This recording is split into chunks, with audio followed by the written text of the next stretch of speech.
Zach, my friend, it's so good to see you again. Glad to be with you, John. Man, it's sometimes we get these right and sometimes we don't. To be fair, more times than not do we get it right these days.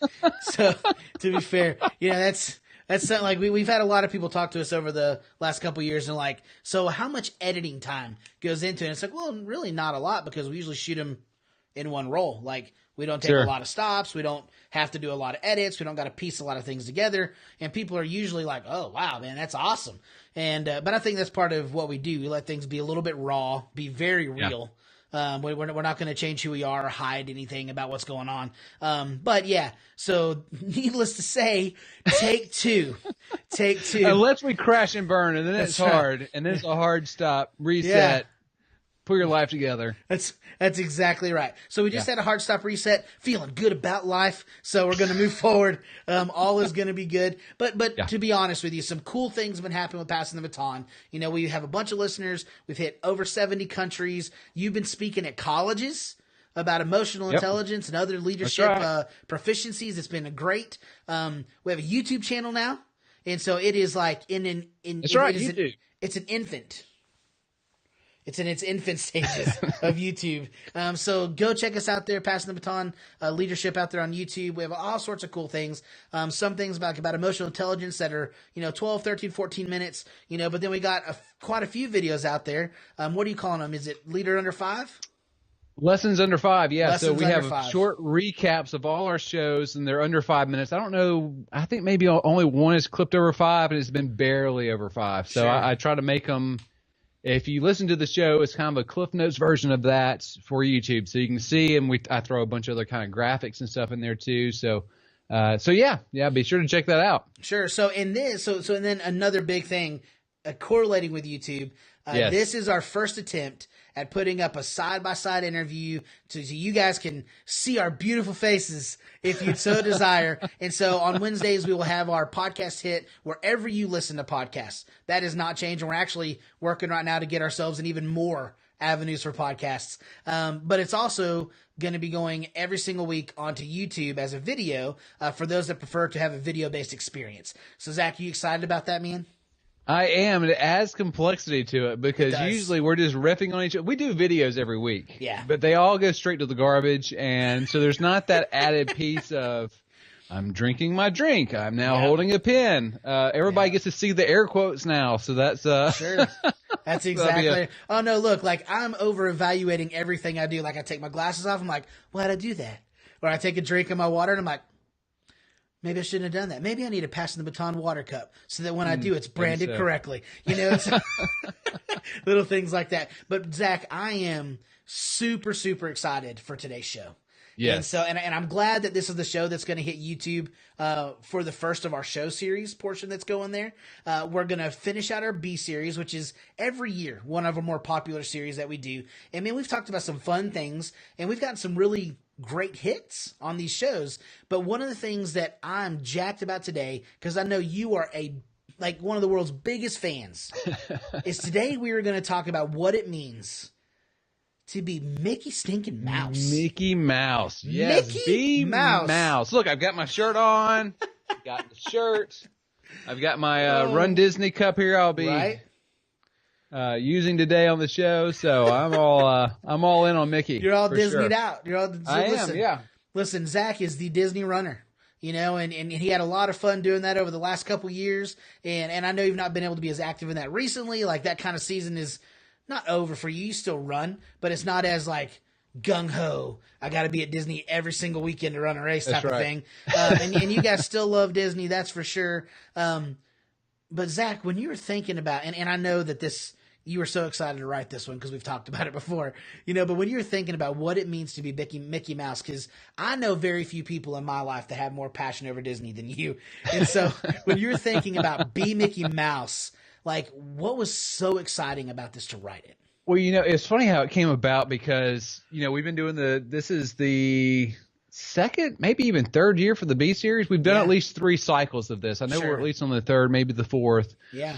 So I was talking to one of the listeners who reached out to me. We were talking back and forth, and I'm way ahead, and I'm strategizing and doing kind of the outline for 2020, and I'm in the B series of 2020, and they go, "Why haven't you done B Mickey Mouse?" And I'm like, "Oh, it's so good, it's perfect.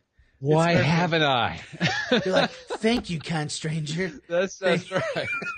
So I'm like, oh, not 2020. Let's do this week. So That's what it was. So yeah, it was, and it just came out, and it was not the way that I would have imagined it, because you think of Mickey Mouse, you think of a lot of the, the shows he's been in and things like that, and the way we went through Be Mickey Mouse today is not really about any one particular show, but it's about maybe the backstory behind him. And all those types of pieces. So actually, we could one day do a Be Mickey Mouse 2 or Be Minnie Mouse. So I could switch it up. Oh, snap.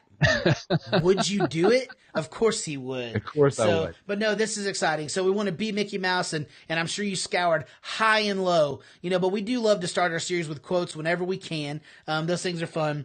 And so Mickey says, "Don't stress over anything that you can't change." That's right. Don't stress over anything that you can't change. So thinking of that, Zach, as you're writing this, what's going through your mind? Like help us become the mouse. That's right. So Mickey Mouse is an icon known all around the world. For sure. You can meet him at 6 different parks. I've clicked 3 off my list. I've got 3 to go.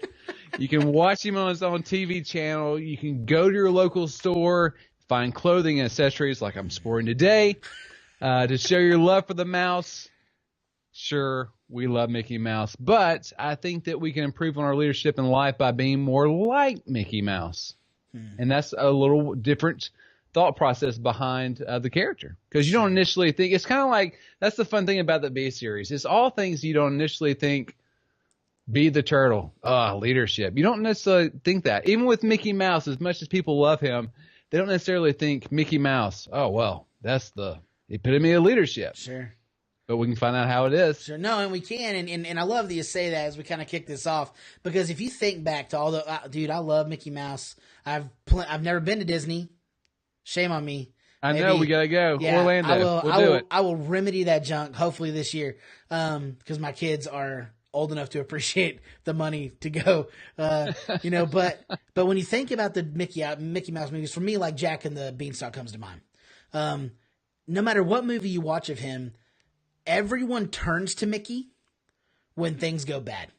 Sure. And so like when you watch it, like you may not think of Mickey Mouse as like the epitome of leadership, or however you want to put it. But at the end of the day, when you watch those movies, he's the leader in all those situations. So he is perfect for your topic today. Be the mouse. All right. So I think we have 3 points that we make here about Mickey. So Zach, what's point number 1 that we can pull out for being Mickey Mouse? Yeah. So really 2 pieces here. Number 1, that Mickey's origin was actually rooted when Walt needed him the most. Sure. And so if I were to put kind of subtext in there, I would say, be the catalyst that someone needs. So Mickey wasn't Walt Disney's first creation. Sure. So Walt first created Oswald the Rabbit to much success. So when going back to negotiate his contract, Universal actually took ownership behind his back of Oswald, hired Walt's team away from him, and then so Walt left with nothing. He returned home with basically just nothing that he imagined they would have, because he had success, he had a winning character, he had a winning team, and then imagine just as you snap your finger, that goes away. Well, that's why I don't share. That's why I don't share my ideas with people. That's why those kind of stories right there. But that's so sad. But yeah, I mean, like just continuing on for you, you're saying, imagine being Walt walking away from that. Sure. Yeah, absolutely. And it was during this time that Mickey Mouse was created. Now, there's a little bit more of a romanticized version that he puts out there of drawing Mickey Mouse out in the train back home, and that's probably not really reality. Walt's a great storyteller. Sure. But it was built through a couple of different people that were involved with that. But nonetheless, Mickey Mouse became the catalyst that jump-started the Walt Disney Organization into the worldwide powerhouse that it is today. It just completed the sale acquisition of the Fox whole company. So, I mean, that just makes it even more so than ever. But it all started with a character they lost. Sure. Became the catalyst in creating a new character that we know today. So, you can be that same catalyst for someone else. So who around you needs some encouragement? Wow. Who has a ton of potential that just needs a little investment to get going? You have that opportunity to be a part of someone's success story. So be attentive to those moments along your journey. Man, that's awesome. I mean, look, if we stopped right there, mic drop. I mean, that's like way to go, Mickey. But no, that's true. In thinking about, I honestly, I can't imagine being Walt.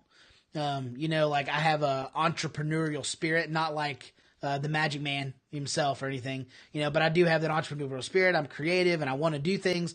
But I share that fear of like talking to the wrong person and saying, oh man, here, I want to do XYZ.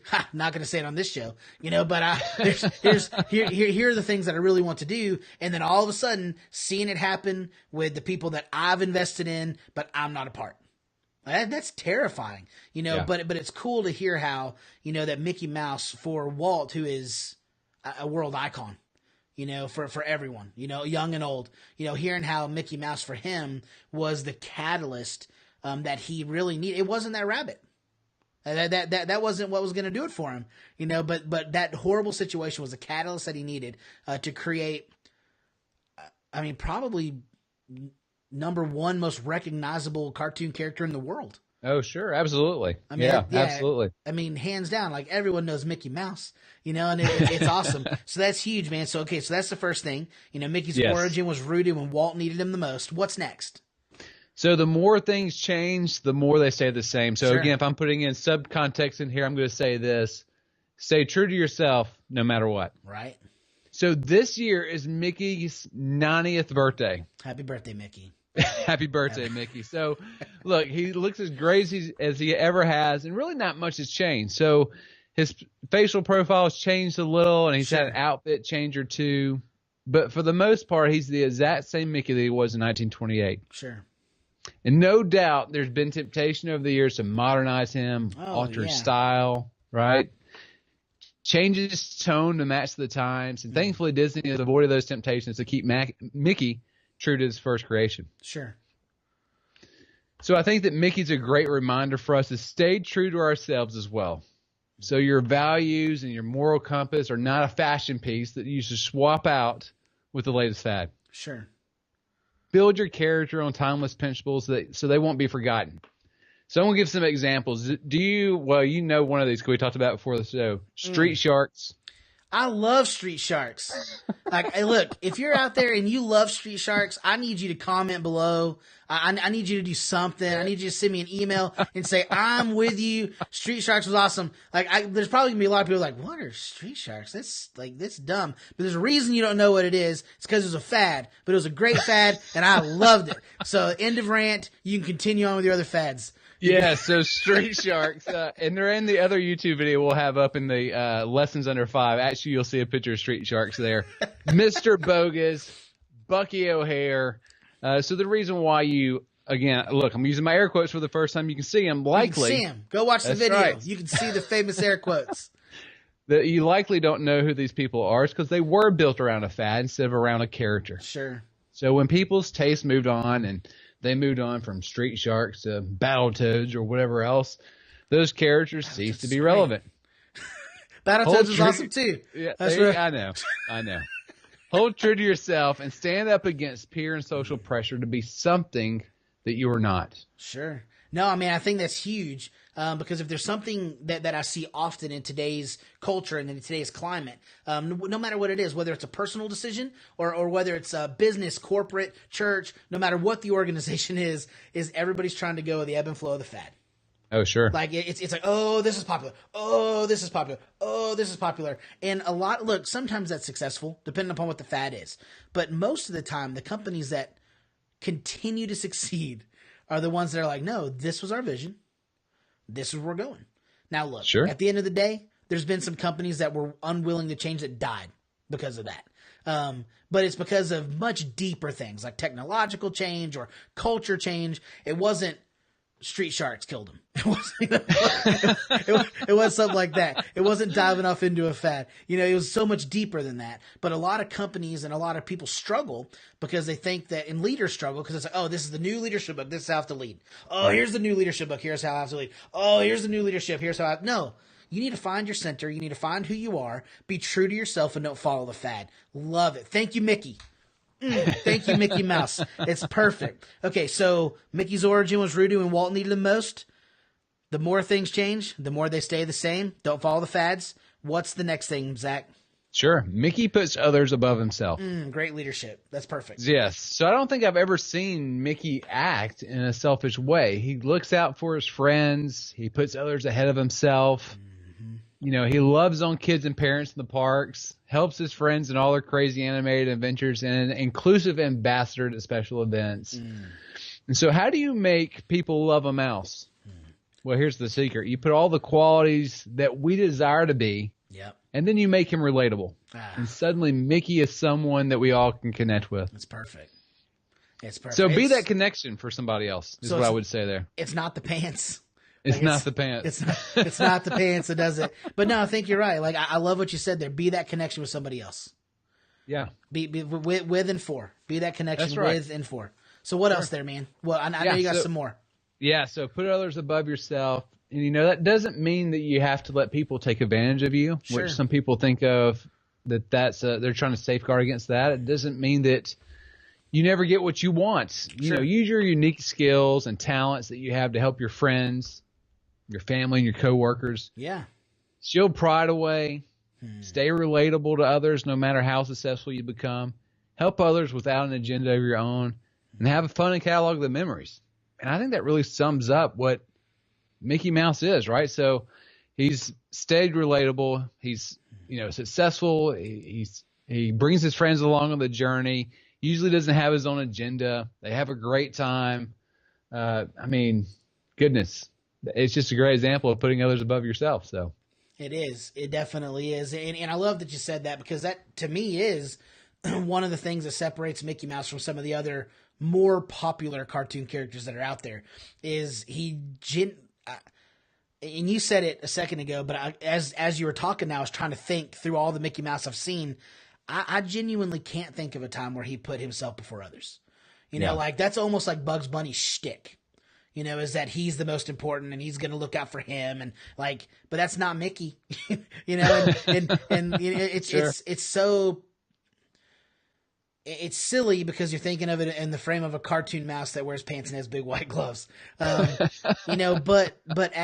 just as a leader in trying to be relatable and as a leader in trying to genuinely put others above yourself. And I love what you said, not in the sense that people are going to walk all over you. Like that's not what putting others above yourself means.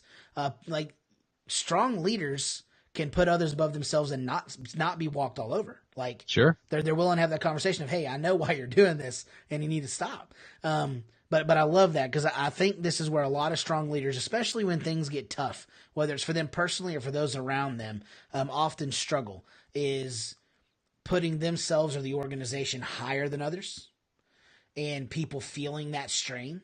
And if you want a healthy culture and if you want people to be bought into whatever you're doing in life, it's that personal piece like we have talked about 1,000 times before on this show. Yeah. Well, it's letting go of your ego too, right? Because that's the big piece here. Sure. Would I let someone get promoted enough to be my equal? Right. Maybe. Tough. Right? Would I want somebody to get promoted to be my boss that used to work for me? Well, that's even tougher. That's the reality of it, right? In the business sense, or even in friendships, right? I like to be successful and do those Instagram worthy photos, but do I want my best friend to get more followers than me? Sure. I want them to be successful, but I want to be just a little bit more successful. Makes you feel better. Makes you feel right. So I think that's the reality of it, of putting others above yourself. If I'll never claim to be any kind of roast or anything like that, and I would never try to take that away from you or whatever else. That's you, and that is that's one of your talents. And so I wouldn't want to, not promote that because it doesn't benefit me at all. Sure. I mean, that wouldn't be good. So, I think in a personal way, in the work way, you've got to develop people to be the next you. You got to develop people to be your next boss. Right. Right. So you're not going to be there forever. I think in life and in work, you can apply this part of Mickey Mouse to either situation. Love it, man. It's just so good. I was really, really looking forward to doing this episode, and it did not disappoint. That's for sure for me. That's for sure. So, Zach, thank you so much for writing this and hopping on and doing this today. Yeah, that was absolutely. Awesome. We'd also like to thank you, the listener, for tuning in with us. Go to our website, passingthebatonpodcast.com. You can go there and you can sign up for our newsletter. You can email me if you have any questions that you would like us to address on the show. Passingthebatonpodcast@gmail.com. And we will address them. If we don't get it on the show, I promise you we will respond to you and at least address it there. But we love to do those kinds of things on the show. Follow us on social media. We are literally everywhere. Go out there and find us. Check us out on YouTube. This video is going to be on YouTube. We would love for you to go subscribe, comment, be active on there with us. We'd love to do that. Wherever you listen, rate us 5 stars, and be sure to catch us next time. But until then, invest in yourself to develop others.